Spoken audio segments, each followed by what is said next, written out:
ভালো একটা স্ট্র্যাটেজির জন্য আমরা বেশি প্রফিট করতে পারি না, আর করলেও ওইটা বেশি দিন ধরে রাখতে পারি না, কারণ আমাদের ভালো একটা স্ট্র্যাটেজি নাই। তো আমি এখন একটা ট্রেড প্লেস করবো আমার লিকুইডিটি বেসের উপরে, ঠিক আছে? লিকুইডিটি নিয়ে যে স্ট্র্যাটেজি আছে আমার এটার উপর দিয়ে, তো দেখেন আপনারা কি হয়। শর্টের জন্য আমি একটা ট্রেড নিলাম, ঠিক আছে? এখানে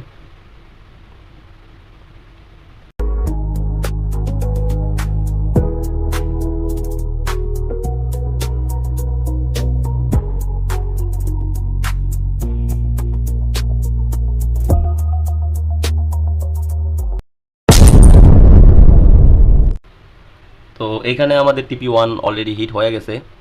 তো আমি কোনো কোর্স সেল করি না, আমার কোনো টেলিগ্রাম চ্যানেল নাই, আমার কোনো হোয়াটসঅ্যাপ গ্রুপ নাই, ঠিক আছে? তো আমার স্ট্র্যাটেজি হইতেছে লিকুইডিটি বেসের উপরে, ঠিক আছে? একদম লিকুইডিটি মাস্টার লেভেলের যেটা আছে আমি এটা একদম আপনাদের ফ্রিতে দিয়ে দিব।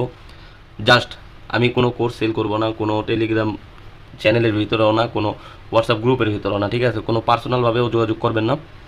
জাস্ট আমার ইউটিউব চ্যানেলের যে ফার্স্ট 3K মেম্বার থাকবে, 3K কমিউনিটিকে আমি একদম ফ্রিতে অ্যাসেসগুলো দিয়ে দিব। প্লাস আমি প্রতিদিন লাইভে এসে আপনাদের সাথে ট্রেড নিব, কেন নিতেছি ট্রেড, তার লজিক কী আছে, কেন এক্সিট হইতাছি, কেন আমি ট্রেড হোল্ড করতেছি, কেন হোল্ড করতেছি না, এক্সিকিউট কেন করলাম, A to Z লজিক আমি আপনাদেরকে দিয়ে দেবো। তো TP2 এর জন্য আমরা ওয়েট করি।